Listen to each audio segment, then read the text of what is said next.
Josebe, pertsonala politikoa da, ezta? Bai, noski. Ederki. Eta gaztetxo transei oso ongi datozkie ereduak, ezta?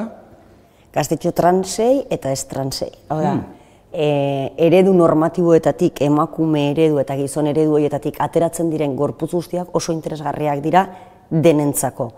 Ez bakarrik, neska eta mutile transentzako. Arrazoi. Beraz, hau berretsi eta gero eroso sentitu beharko nuke, baina naiz eroso sentitzen, egin behar dizkizudan galdera intimoak eginda. Izan ere, heterosexual bati sekula, nizkioke eginen. Ez da irudikatzen duzun, gorkor bizu, zer duzu hankartean edo norekin egiten duzu larrutan edo zer egiten duzu atzean edo, nukalakorik eginen. Baina hori erakusten duena da, badaudela pertsona batzuk, privilegioak dituztela, azken finean pentsatzen dutelako, nortasun estableak dituztelako eta errekonozibleak direlako, ez? Baina hori privilegio hutsa da eta pertsona transgeneroek bizitzen duguna da beste aldea, ez? Galdera intimo horiek, baina askotan erantzutea pena merezi du besteak ere auzitan jartzen ditugulako, ez? Azkenean nire elkarrizketanekin heterosexual bat bere burua edo ispiluan begiratzen denean, bere buruari galdetzen dio, benetan gizon bat naiz, benetan emakume bat naiz, hori interesgarria da. Ederki, esan gabe doa, horren galdera gordinek ez dizudala eginen, baina galdera intimo batzuk, bai, konparaziora horrekoan irutsuloko lagunek elkarrizketa egin zizuten, eta hartan zenioen ez dakizula gizona ala emakumea zaren, eta ez dakizula galdera horri erantzun nahi diozun. Azalduko diazu favorez, zer esan nahi duzun honekin guziarekin. Ez dut uste emakumeak eta gizonek existitzen direnik, ez existentzia maila... Hori zen beste galdera bat, beste erantzun galdera ipatu nahi, nuna ez, oso ongi, baina fuerte hasi zara, indartxo hasi zara. Bai, klaro, emakume eta gizonak ez dira kategoria, ez da gindola esan, ez dakate ontologia bat, ez dira benetako materialidade bat, daizik eta modernitatetik aurrera sortzen den eredu bat. Ni feminitatean sentitu naiz oso gaizki. Oda, emakume bat izatea gizarte honetan indarkeria pilo bat bizitzea izan da, niretzako. Emakume bezala identifikatua izatea, eta kasu askotan emakume lirain bat bezala, indarkeria eta min asko ekarri dit. Orduan, ni ez dakit gizon bat naizen, argi dudana da emakumetasun hori arazo asko sortu dizkidala, baina ez dudala ere gizon bat izan nahi, zer da gizon bat izatea, ez?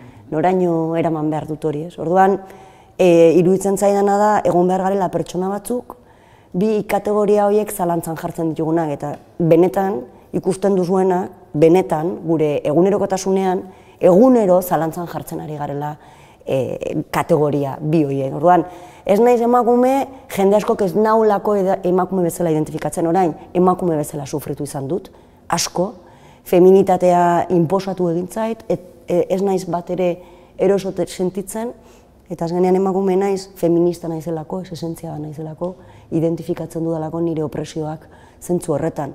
Baina zer da emakume izatea eta gizon izatea? Zuk zure buruari ispiluan begiratzen diozunean esaten diozu gizon bat naiz. Eta zer bat erantzuten dio zure buruari? Zakil zimel heteronormalitiko gero eta arazo gehiago dauzkagu horrelako galderei erantzuteko, ezta? Bueno, eta kaka ikaragarria ematen ari gara gure nora ezarekin. Eske orainik ez dakit eta gu, ezta? Hortik ere badago. Baina imaginatu tipo batek istripu bat duela eta zakila galtzen duela. Kategoria gizonetik bota egingo diogu, esango jatzara gizona, ez? Eta gero...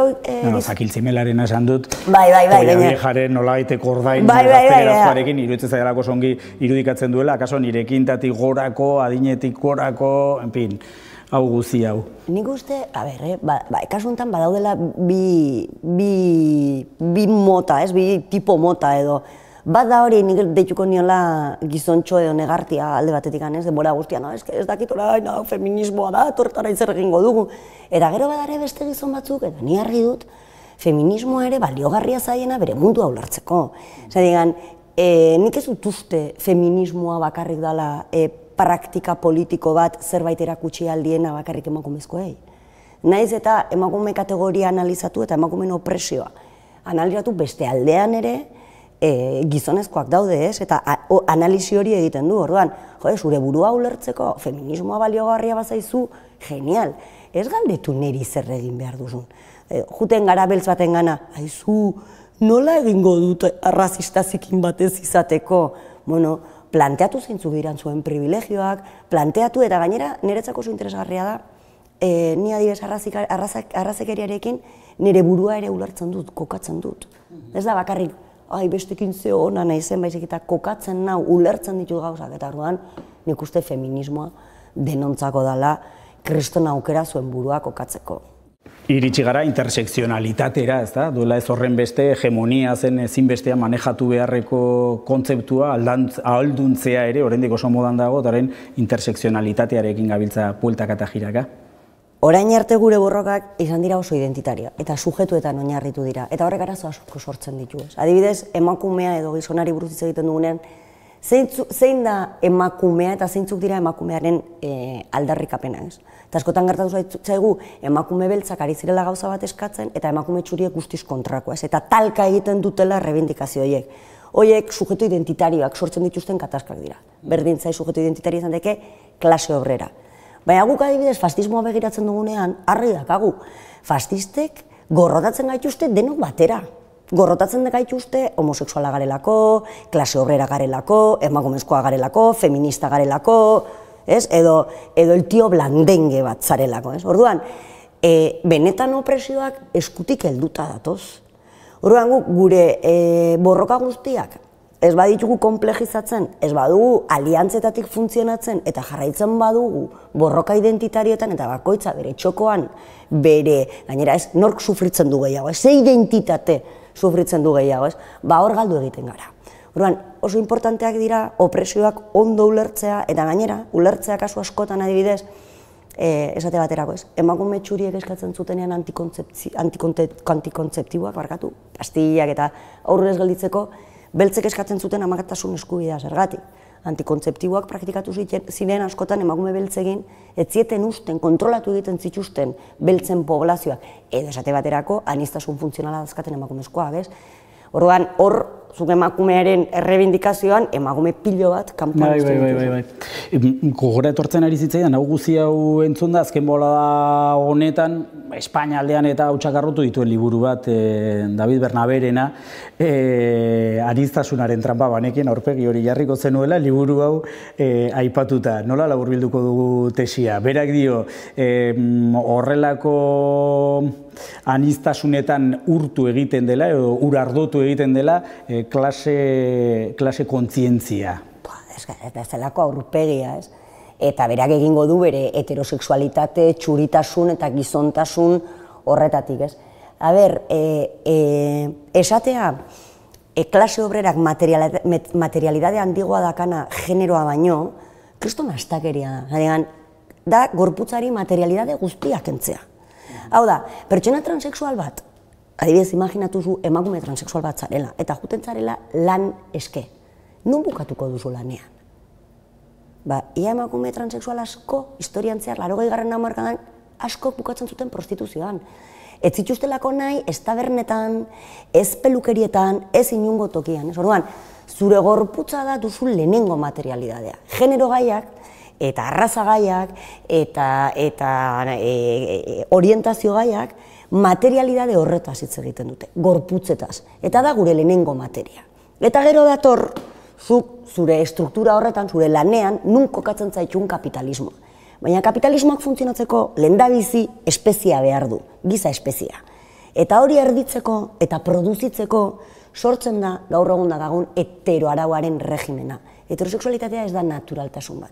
Esatea, aniztasunak diluitzen dituela borrokak, esan nahi duena da borroka bat homogenizatu eta denok egin behar dugula berak esaten duena.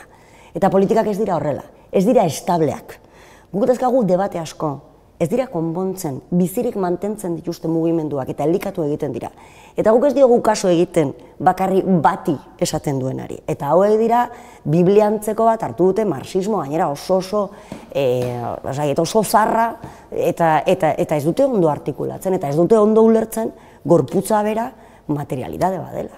Josebe, orduan, esaten duzu, gizonak ez direla existitzen, emakumeak ez direla existitzen, eta horrek hankaz goratzen du orain arte transexualitateaz kontatu digutena, ezta? Izan ere horren errelato ohikoa tradizionala da, gizon bat jaiotzen dela emakume baten gorputzean, edo aldrebes, emakume bat jaiotzen dela gizon baten gorputzean. Bueno, hori da transexualitatearen diskurtso bat asko komunikabideek eta asko zabaldu dutenak, eta momentu batean esaten zena, baina gorputzak ez dira konfunditzen dana gizartea da. Eredu hertsiak gizarteak inposatzen ditu, pentsatzea arra eta emeak bakarri existitzen dela, gaur biologiak hori konfliktuatzen du.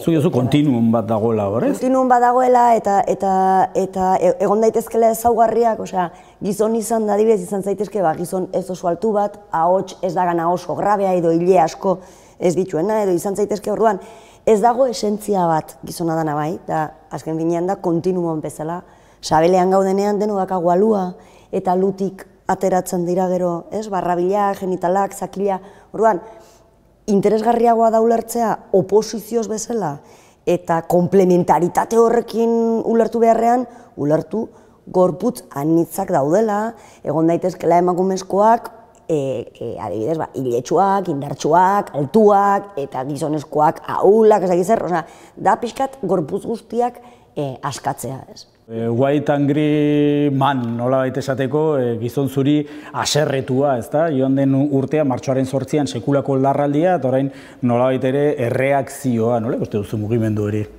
Vox, Azteoir, horrelako zera guztiak. Aserre eta violentoak, eta beraien terminetan hitz egin da, momentu honetan Vox izango litzateke praktika terrorista baten alde politikoa. Orduan, nik uste beraien partidu legearekin ilegalak izan beharko liratekela, ez? Ez da bakarrik aserre daudela. Eske momentu honetan Vox planteatzen ari dana da involuzio sozial eta politiko itzel bat eta edaki konturatzen zarete. Osea, bere eje importantena bai Casadorena eta bai Voxena da emakumea etxean, emakumea heteroa, emakumea erditzen, ezin abortatu eta 8etan denak etxean toke dekeda. Hori da planteatzen ari direna, eta niri beldurgarria iruditzen zait, ez hainbeste Vox, Vox izan liteke zerbait residuala, ez. PP hartzen ari dan jarrera. Zatik, azkenean PP egiten ari dana da hegemonia eman Voxenen diskurso hori, ez? Eta oso peligrosoa da gertatzen ari da. Eta ez dira lauzoro hori ez, kabreauta, ez da jende violentoa, antolatua, Smith, momentu honetan hor dagoena prozesan, da militar bat. Tipo horrek egin du operazion Tarzan bat, eta juntzan alpeñon hor bandera espainol bat jartzea. Tipo hori niretzako, ezin daiteke alderdi politiko batean. Tarzan da alderdi politikoan egon behar dan, eta hor epaitegian dagoen tipo bat, militar bat. Neri ez du sinisten indarkerian, eta ez dut sinisten haue gainera buelta ematen diote, ez du sinisten esaten dituzten gauzetan, eta argi dudana da, nahi dutena da, regimen fascista bat sortu, nun sekzion femenina den egunerokotasuna. Batetik bestera ari gara, heterosexualitatea esan du kategoria soziopolitiko bat dela.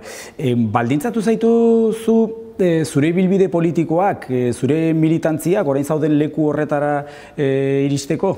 Horren ondorio ere bada? Nere militantzia eta nere bizitza pertsonala oso lotuak daude. Ni nere militantziari gabe segurazki ez nintzateke bizirik egongo. Segurazki nere buruaz beste egingo nuke eta esaten dut ez da rollo dramatiko bat, ez da esagerazio bat. Militantzia beharrezkoa da, askotan ni behar izan dut nire burua ulertzeko eta mundua ulertzeko. Orduan, gainera militantzia feminista daka gauza oso politat eta da mikroiraultzak egiten dituzula, da zuk aldatzen duzu zure mundua.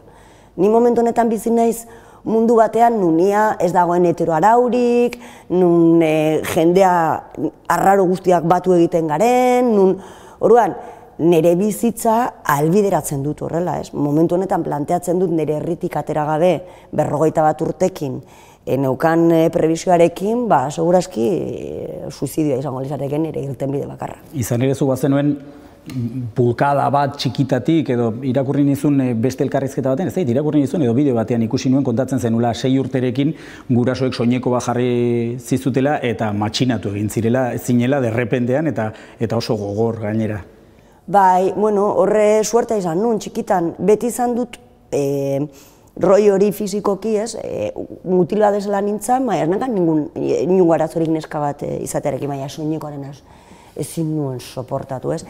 Eta gero, gogoratzen dut adibidez institutuan, Lorena Bobit, irituko zaizu tontakeri bat, baina ja Lorena Bobitekin posizionamentu politiko superimportante bat, hori ez, batxilergoan eta horrela, eta denborarekin, baina jo, orain ikusten ditudanean institutuan gazteak, eta ikusten ditudanean pankarta feministak, eta pentsatu ze suertea, osea, nik uste gazteek ez bakarrik emakumezkoek, erreskate hori behar dutela, ez? Eta pertsona askok behar dugu feminismoa bizirik irauteko. Pentsa, feminismoa balio duela zure bortxaketak ulertzeko, zure indarkeria, jaso duzun indarkeria ulertzeko, nundikan datorren kokatzeko.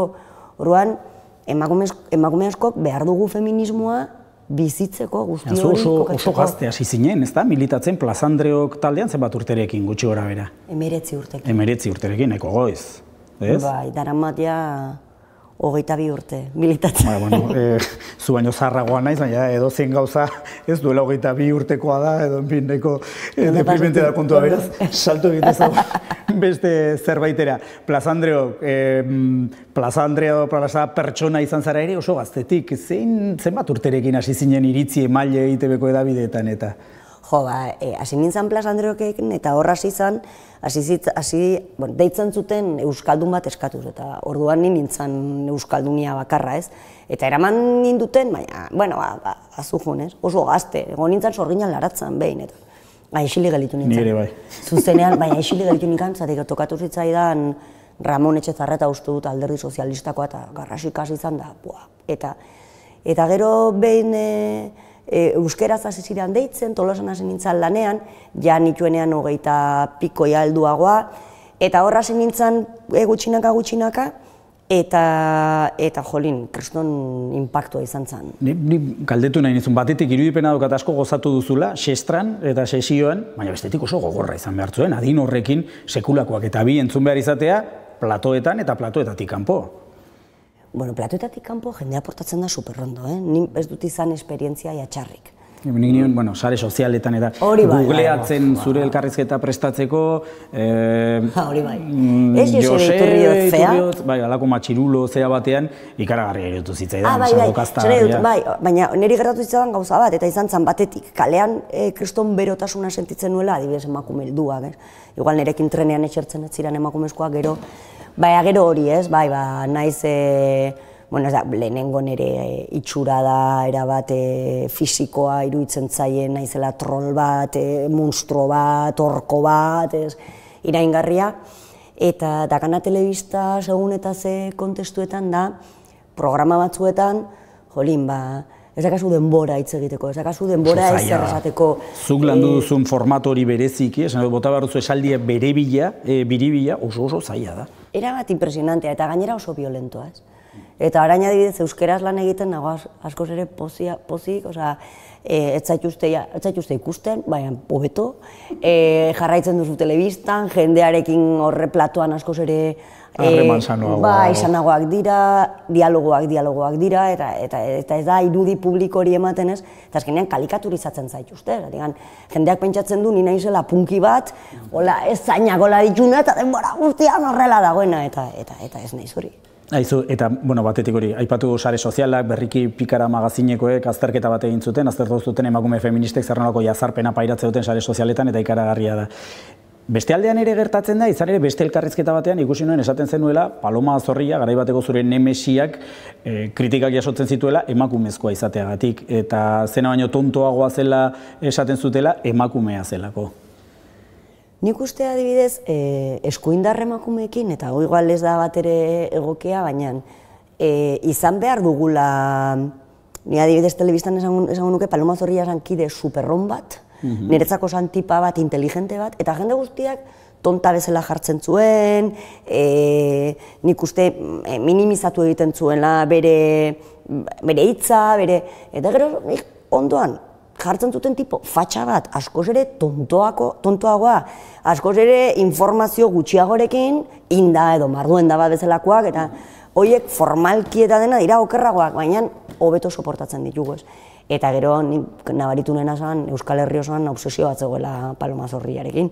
Ikuste dut erdi objektu erotiko bat zala, ez dakit, sadismo eta erotismoaren artean mugitzen zan zerbait, porque jende guztia, denbora guztien, eta paloma, zan pasada bat, kanpotik antzegoen kriston interesa palomagatik. ETB-en, programa horietako ikusietariko, ez dakit, rekorra audientzia izan zan paloma zorria bere etxea erakutsi zuenean. Wow. Bakiz orain, boxetik alde egin behar izan duela, bere senarrak abortuak egiten dituen klinika bat duelako, zer iruditzen? Oso ondo kriston ilusioa egin zidan. Eta gainera, entzun nion elkarrizketa batean, eta esaten zuen oso ondo, ez? Bera zergatik bota behar dute, despedientatu behar dute, bere senarrak egiten duenaren gatik, ez? Eta paloma hori da, eta niri asko gustatzen zait, ez? Bera izan nahi du kontserbatzailea, eta izan nahi du, baina azkenean...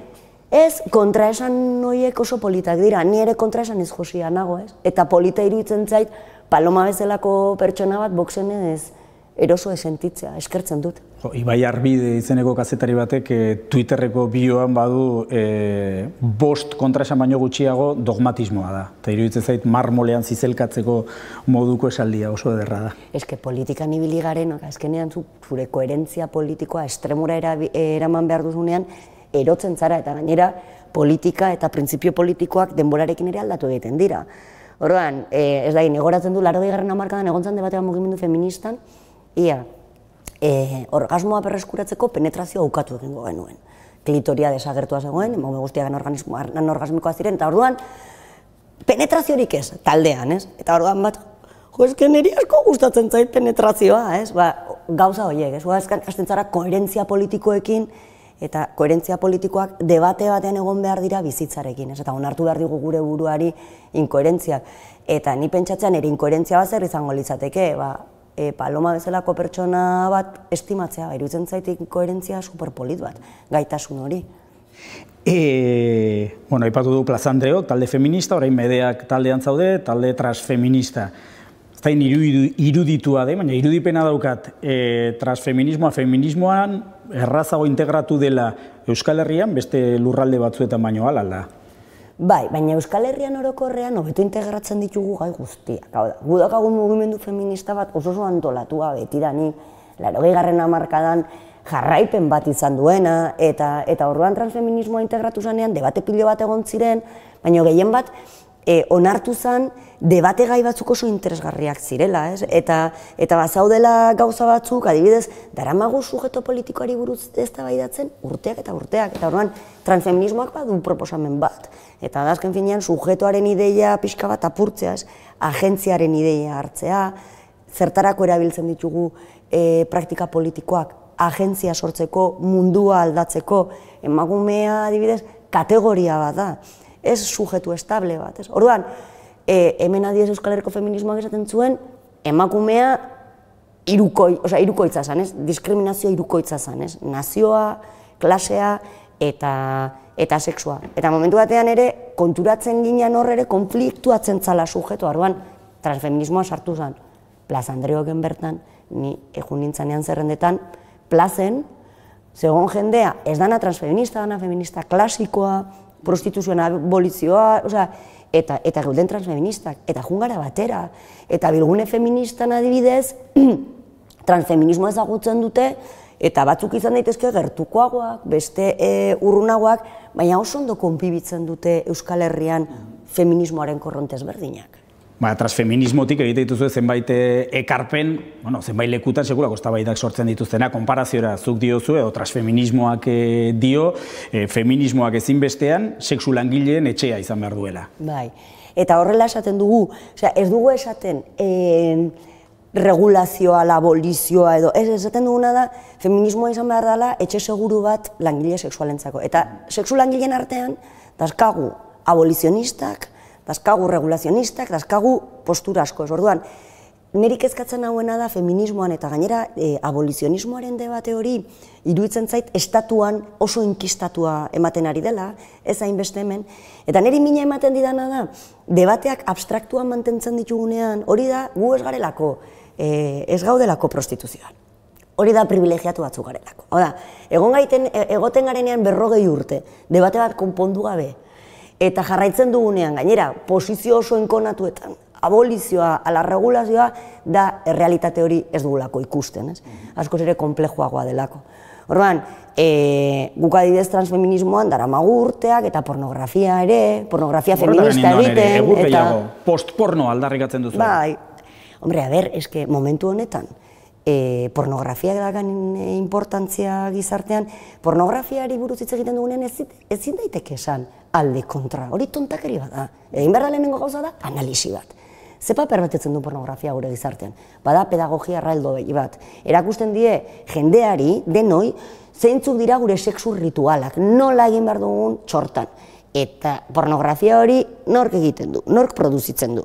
Gizon oso matxistak. Ibilbidea ikusten baduzu pornografiarena, azkeneko urte hauetan... Ikaragarria da. Salvajea da. Salvajea da. Gero eta basatiagoa, eta gero eta zapaltzaileagoa, eta... Orduan, esatea, behar ditugu sexu eredu eta sexualitate eredu ez matxistak. Nun agertzen diran gorputz ezberdinan, nun pedagogia horiek gorputz gehiago integratzen dituzte, praktika gehiago integratzen dituzten, nun ez dagoen opresio bat, nun ez dagoen, orduan, hori produzitu egin behar da. Pornoa ez bazaizu gustatzen dagoen pornoa, gustatzen duguna egin zurea. Orduan, momentu batean gu gainera egin dugu pornoa. Ez da zuk ikusten duzun zerbait, baizik eta postpornoa da egiten dan zerbait. Horren, ezberdintasunak dira argiak, edo adibidez postpornoa esaten du, zergati praktikatzen dugu sexua espazio pribatuetan eta ez publikoetan, baina gero dakagu kriston karga sexuala leku guztietan, ez? Zergatik da, bi pertsona ikustea txortan egiten toki batean da, super eskandaloso, ez? Baina gero, publizidadean leku guztietan dakazu sexualizazio estremoa, pornografia estremoa, interneten sartzen zara eta ja ez duzuzuk pornografia bilatzen. Bilatu egiten zaituzu, ez? Horren, behar da kritika bat pornografiari eta beste eredu batzuk. Ja, titularra daukat, elkarrizketa amaitzen aldugu. Egin zuk zeuk zeure pornoa, eta horrekin jada eginda daukat elkarrizketa. Txantxak aparte, tamalez denbora amaitu zaigu, Josebe guziz interesgarria sola saldia, estimatua dago. Eskarrik asko.